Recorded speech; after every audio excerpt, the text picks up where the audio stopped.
Yo, so it is time to check out the engine. I'm gonna do everything. I'm gonna check it as much as I can without pulling the heads. I do not want to pull the heads, even though I have head gaskets up in the attic, and head bolts are like 40 bucks. But we'll see what it looks like when I put it on the engine stand I've never used that I've had for 5 years, and pull the oil pan off and kind of see what everything looks like underneath. Also, when I pull the intake off in the valley pan, I can see the cam. There's a little open spot in the front, an open spot in the back on the block casting to where you can see the cam. And if the lobes don't have any finger, what do you want to call them? Scratches where my finger, the nail will catch. Whenever I go to scratch on it and it's still smooth, it's still good, or it's obvious that the cam is just eaten up. I drain the oil, not a speck of any metal anywhere. One thing I've been told by a guy that builds LS engines a lot, he said that one way to know if an engine, say the oil pressure is low, the telltale sign when you drain the oil is it'll have these little air bubbles. So they're kind of going away now, but there was a lot more that filled up the drain pan when I drained the oil. So this one probably had low oil pressure, but even if it did, it's still a good sign that there's no metal in the oil or any metal coming out of the oil filter. So that is a good sign. I know you're like, oh, well, you need to cut the oil filter open, blah, blah. If you have enough metal in the oil, it'll drain out. Some of it has to drain out, and you'll see. So you can see how clear it is with being able to see the letters under there. So that is a very good sign. So I gotta finish this and get it on the engine stand. Got the new oil pan ordered. I have I'm pretty sure I have an unused oil pump in the attic. We'll throw that on. The oil pan will come. Oh, bless you. Thank you. The oil pan will come with pickup tube and O-ring to use. What else? I'm gonna use that windage tray because the Amazon oil pan packages don't come with the windage tray. You can either use an F-body windage tray, or like you'll see me do here, I'll cut that windage tray down for it to fit with the car style oil pan. But other than that, ordering parts is going to be slow compared to my other swaps when I have customers buying the parts because they want their stuff done quickly. This is our money, so we got to kind of navigate it to where we pay for life plus LS swapping a car. If there's no issues with the engine, then I only paid 500 bucks for, along with the transmission as a package deal for 500 bucks. If both work with no issues, that would be amazing, but I don't have high hopes. Although the transmission in the Cuda is a 4L60, I only paid $200 for 2 years ago, and we're still going good, but we'll see. We'll find out. The guy never tested the transmission, so he doesn't know either. And he was 100% honest about everything, so we will just find out. We got oil pan ordered, wiring harness ordered, and 2 little knick-knack things. So I'll at least be able to do the oil pump and the oil pan in this video. We'll check the cam, or what we can see of the cam, check the main bearings. We'll get these head studs out. That one should come out with some vice grips. Oh, that one should come out with some vice grips. Oh, I don't get to weld any out this time. It's kind of my favorite part is, oh yes, we got one. So I'll get to show you guys. Oh, is that just, Oh, that's not even, that has nothing to do with, what am I looking at? This is the last manifold bolt hole. So now I won't get to weld any out. I'll get to show you guys my incredibly bad welding skills, but it works. I got this taking the intake off, obviously, the valley pan off. Make sure when you're taking all this stuff off, you got the shop vac ready, because everything just, all kinds of dirt and stuff. Also, if you're new and you get to this part and you see the knock sensors and they look like this, don't be surprised. It's obviously corrosion from water getting under the intake when people wash their engines. So when you see that, you replace them anyways while you're here, because they're not cheap, but might as well do it because it's cheap enough to do while you're already here. But we are looking at the cam now, and these are the openings where you can see the cam. Let me try to get in there. So that is, you see the wear. Let's see. You see the wear, the shinier in the middle, where the wear marks. That is 100% normal. If you can take your finger and run it across, or your fingernail and run it across side to side, and it's nice and smooth, perfectly fine. Same with the back. Usually, just from what I've seen when I've taken apart these, the cam typically wears down more in the back than it does in the front, but this one's pretty even. As you can see, it's usually this one back here where I see more wear. But yeah, this one's, check that one, check that one. Obviously you can't check all of them, but I'm gonna say if those are good, the rest of the cam is good and the lifters are good. So we're halfway there to not having to pull the heads. Oh, I haven't looked to see if we have a 4.8 or a 5.3. What are your guesses? Get your guesses in now while I try to one hand all this. What do you think? 4.8 or 5.3? I was told 5.3. What are the chances that it's a 4.8? Even if it is a 4.8, I don't care. As long as it runs perfectly fine. We'll go with lucky door number 2. Running a little rich, are we? That's not bad. Anyways. Let's see. I don't know if I'm going to be able to look at it with you guys in my way. Can we? What do we got? I don't see nothing. Let's see if I can just pull these out without having to turn the engine over. Huh? At least they're evenly.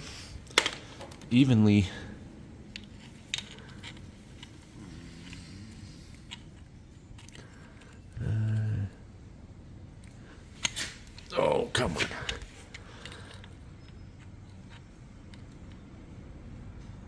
No, can't see nothing there. Of course. Let's go this side. Oh, come on.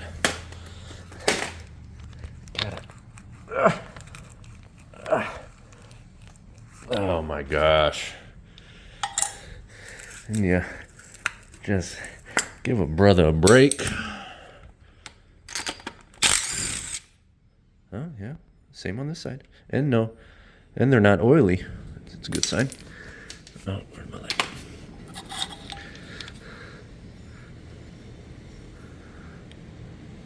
Nope. Door number 17. Come on.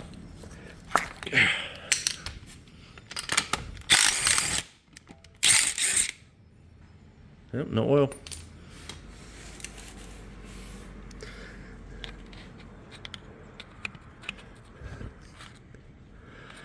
I can't see nothing in this hole.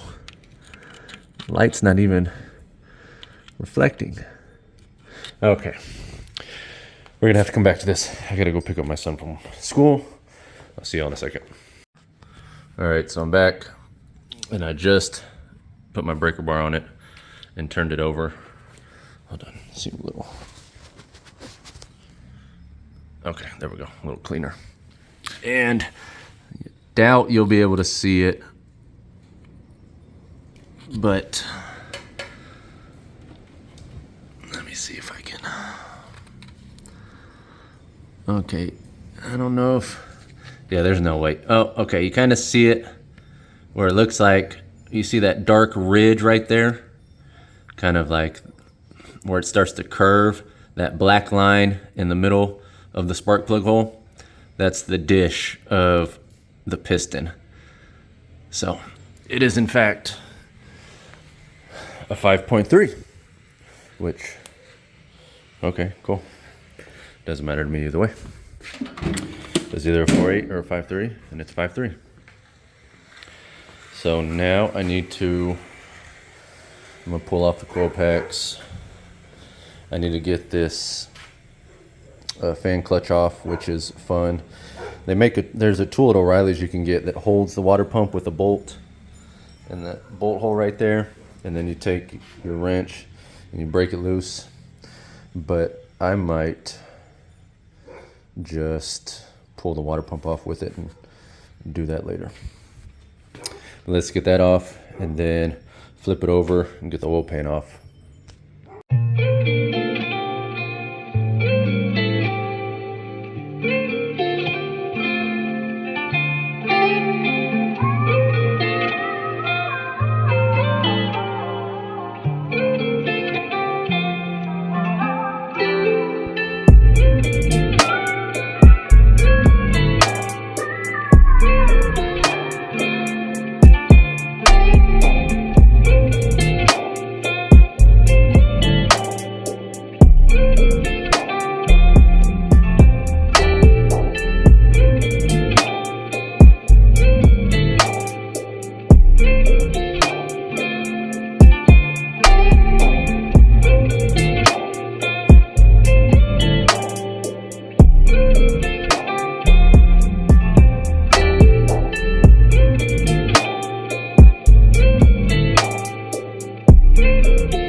All right, got it all torn down as far as it's gonna get torn down.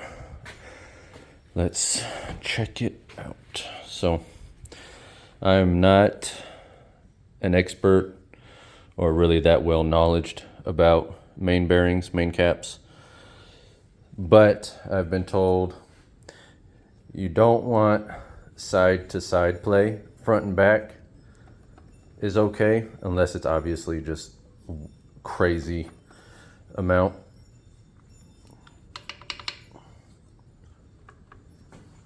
But these are all, I can't get to this one yet, but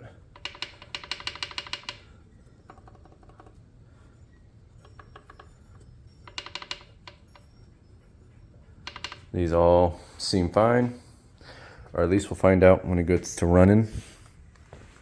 One thing I wanted to check was the cylinder walls. How are we looking?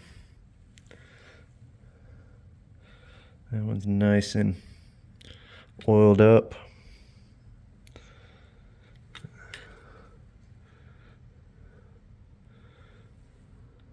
Oh, sorry.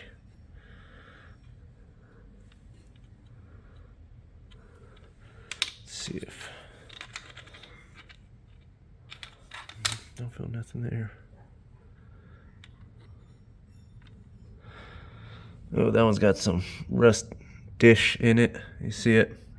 See the color difference? Look at the cylinder wall. So then I had some water sitting in it, but 5,000 RPMs will take care of that. Also, I'm gonna spray some PB Blaster in the cylinders and turn it over a couple times, and that'll clean it up. Here we can see more of the cam too. That one's got a little bit of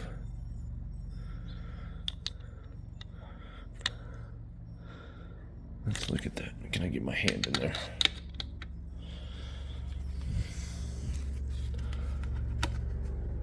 No, I can't touch it. That one looks all right. That one, those two look about right. Let's see in there. Those look exactly it's all looking the same. I don't see any major. I mean, it probably looks worse in video than it does in person because of just the lighting and whatnot, but it all looks good there. What else? So another thing let's go back down. So a lot of people just from the small block Chevy days will say, oh, I want to replace that timing chain while I'm in there. Or they won't know much about LS engines or any at all, and they'll say, oh my gosh, this has so much play in it. Well, one, timing chain is perfectly fine. I've never come across a timing chain that is broken on these. If it do, it's very, very, very rare, and it is 100% supposed to have that slack. These don't have tensioners, but your Gen 4 motors have tensioners. So this is 100% normal and perfectly fine. If your teeth are all there, it is perfectly fine. If you don't see any breaks in the chain, it is 100% perfectly fine. So 100% just leave it. Nothing wrong with it. Unless you 100% just want to change it. But that is completely up to you. Just understand that you have to line up. There's a dot on this timing gear. It's a little dot that'll be up right below the teeth. I can't see it because it's all dirty.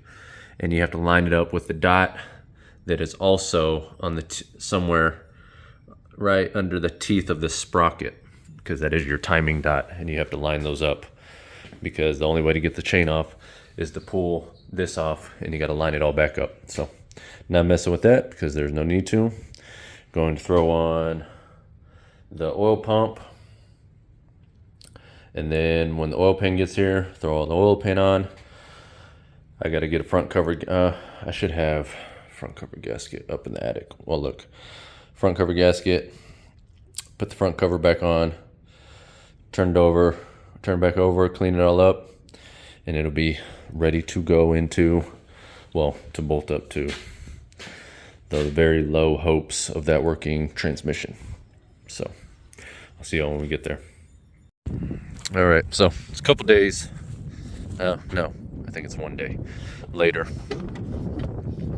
And I don't have the oil pump. Okay, nobody wants to stay. I get it. I don't have the oil pump I thought I had in my stash, which I know it's somewhere, but it's hiding. And I'm tired of playing hide and go seek with it. So I'm gonna show you guys a little tip. I'm gonna have to go to O'Reilly's and get the oil pump to make it faster, because I ordered it on Amazon, where I always get them, but it's not gonna be here till Thursday. So I'm just gonna do the old switcheroo, even though it's the same exact oil pump, blah, blah, blah. I'll tell you how much it was on Amazon. But let me show you guys a little something I learned back in Nam, but not really. I just learned by doing this. So motor mounts. So this is a 79 Camaro, which is the same subframe and rear subframe as a 70. They're 70 through 81 is all the same, as far as I've been told. But these motor mounts, so these right here, I'm not sure if they're original to the car or not, but these will take a clamshell style engine mount. You can change them. There's a bunch of different bolt holes to put whatever you want, but these mounts are just about the same exact as a square body Chevy or an OBS pickup, because Chevy was smart and they made things easy, and they just used a lot of the same, not a lot of the same, but parts like that throughout all the years to make it easier. So this is your standard small block Chevy engine mount that would bolt up to earlier style cars, so like 60s models and very early 70s models. It really just depends. There's no specific. I know late 60s they didn't have those big old mounts. They had more of a mount that's about as wide as this. So you see the width difference. It's like a little hump. It's just a little hump, and it's hollow on the inside, and that's what these bolt to, which is typical for old school cars. But mid to late 70s and up, it's most of the time it's going to be these mounts, car and truck, definitely truck, or mostly truck. So what you would do is you would get this mount. This is a solid one. I wouldn't get a solid one if you got a driver. You want it with a rubber isolator, but it look like this, and you'll bolt it to these swap plates that are like 25 bucks on Amazon, and it'll go like something like, oh, I got it upside down. Something like that, to where your bolt holes line up, top, bottom. This isn't the right way, but I'm just going to show you. And it would just go on the mount like that. But I said, well, those are the same mounts as like the trucks. So on Amazon, I got the cheap, dirty dingo knockoff slider plates instead. So it's all one piece, and they'll just slide on there with some finessing with the weight of the engine and stuff. But it's practically the same exact thing. I'll put the link for these in the description. And then I like these because it's easier to adjust them. Say I want to pull the engine forward or push it backwards while it's in, I can just leave the bolts loose in these 4 holes, and I can slide the engine transmission and then tighten it up when I'm done. So that's just something easier to do than having to unbolt this. Oh, I got it upside down again. Nope, I had it right. Unbolt this every time I want to move it forward or backward. So just a little tip for y'all. Hopefully it helps. I'll see y'all back when, well, I got the oil pan, but there's no point in me showing you the oil pan. I'm trying to do this all, my arm's all crooked. No point in me showing you guys the oil pan, because the oil pan and the oil pump will be the finish of this video. So you got to go to O'Reilly's and spend $120 on the same oil pump you get on Amazon for, how much was it? 75 bucks. And it used to be 63. No, when I first bought it, it was 53 bucks. Then it went up to 63, and now it's 75. So I'll show you guys that, and I'll put the link in the description also. But see y'all today, maybe tomorrow, maybe next week, who knows. All right, so back from O'Reilly's and got the $120 oil pump, and that is what you get.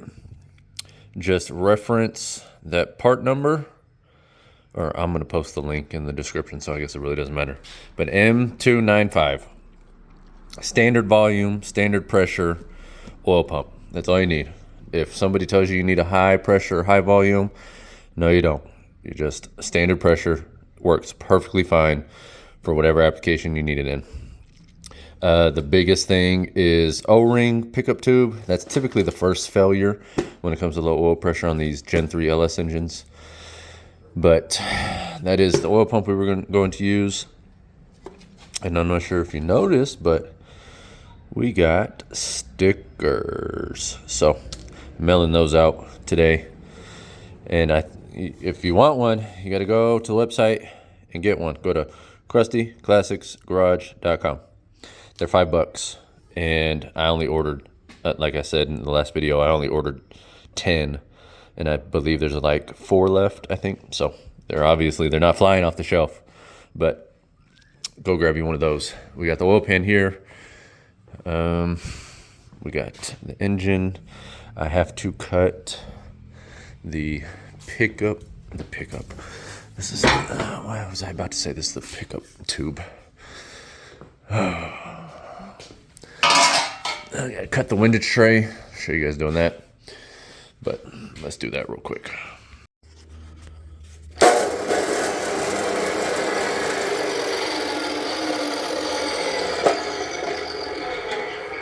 So cut it first, 2 bolt holes. So you're gonna cut that off.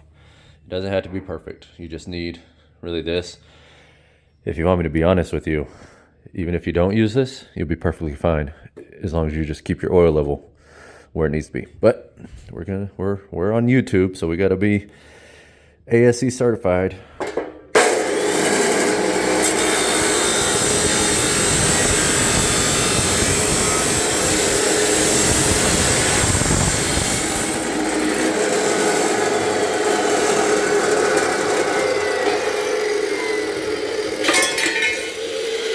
Then we need to sand it down so that these chunks don't come off.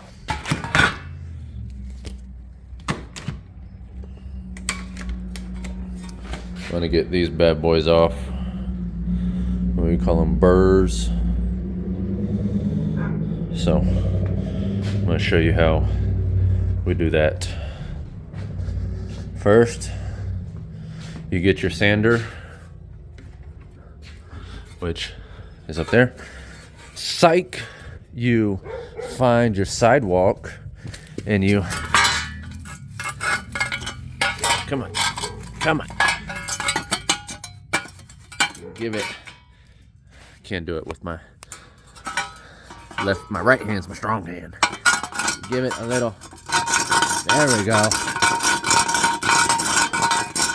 Hold on. Getting it. Hold on. Oh, turn it over. Don't forget to do both sides.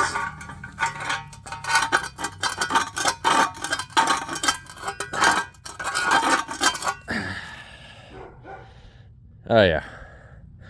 Much better. So, after you're done sanding it,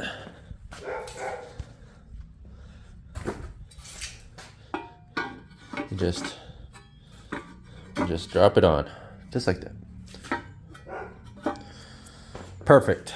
So let's get the oil pump, let's get the oil pan, get that put on, and then put the front cover back on, and we will be done. All right, got the winch tray on, and this is an important part, and I've explained it in many videos now, but the O-ring you choose is dependent on what the end of your pickup tube looks like. So this one is straight cut, meaning there's nothing on the end here. There's no ridge, there's no flare, there's no nothing. It's just nice and straight. So you look at the oil pump's instructions, and what do we have? So green O-ring, if it's got O-ring groove end, green O-ring if it's a tapered end, black O-ring if it's a straight end. We have a straight end, so we are going to use the black O-ring, meaning this black O-ring goes over the tube here, just spin on it a little, and then that goes in place. I like to put it in first because it's a little squishy, but it goes in place. Oh, I don't have the oil pump bolted up all the way. That's why it's goes in there, pressed in just like that. I'm gonna rotate it. Might have to do a little bending and persuading, like right here. Let's get a little. Okay, maybe not. Let's bend it this way. I'm trying to do this one-handed. It would help if I put the nut on there to hold it. We're on there. So we need to bend the pickup tube this way a little. Give it a little tug. And, oh, come on, Anthony. The oil pumps. Oh my goodness. Can't we You're embarrassing me in front of my friends. Get back on there. Okay, we'll be back. All right, oil pump installed. Got that torque to spec. Pickup tube installed. Do not torque these bolts. Just get them tight with the wrench or whatever, a regular wrench or a socket, just something. Do not use impact. Do not use a torque wrench. When you snap those, you will have one hell of a day ahead of you. You'll probably just be easier just buy a whole new oil pump, but that is completely up to you. So next, I'm going to clean up around the oil pan gasket, and by clean up, I mean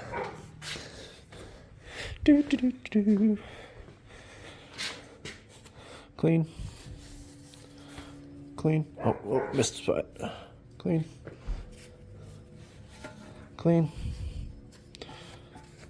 There we go. Oh, look at that. Just perfect. It's practically rebuilt now. All right, that's clean. So let's put the oil pan on and the oil pan gasket.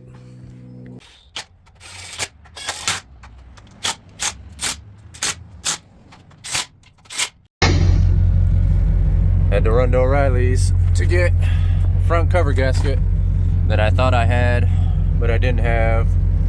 So that was just wasting time. All I'm trying to do is put an oil pan on, oil pump, and put the front cover back on. But just one thing after another. How's the CUDA running?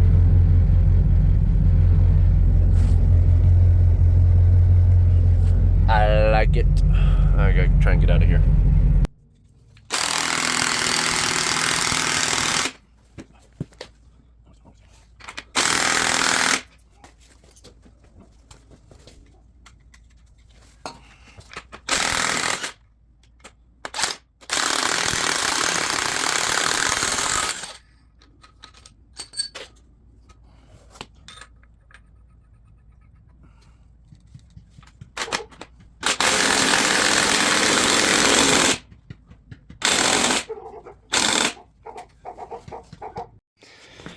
All right, so front cover's on with a new Pro gasket, crank pulleys on.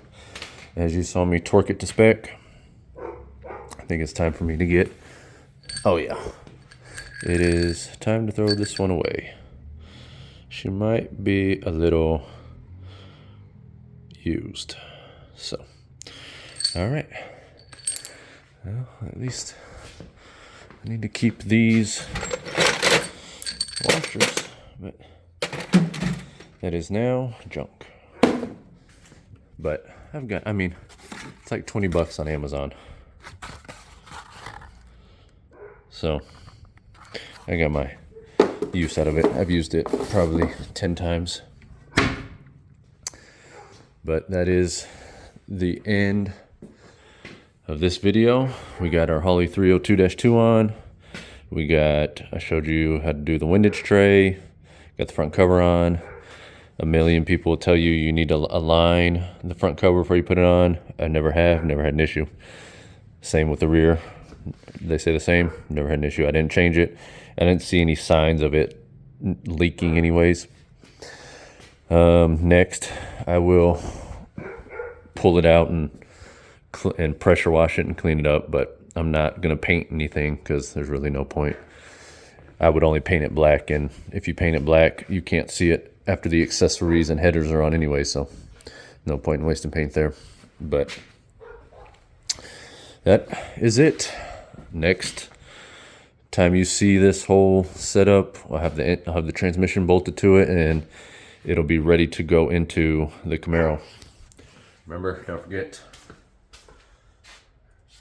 go grab a sticker. But appreciate y'all watching. Just go grab a sticker, like, subscribe, follow, share, do whatever you gotta do to help a brother out. I'll see y'all next time.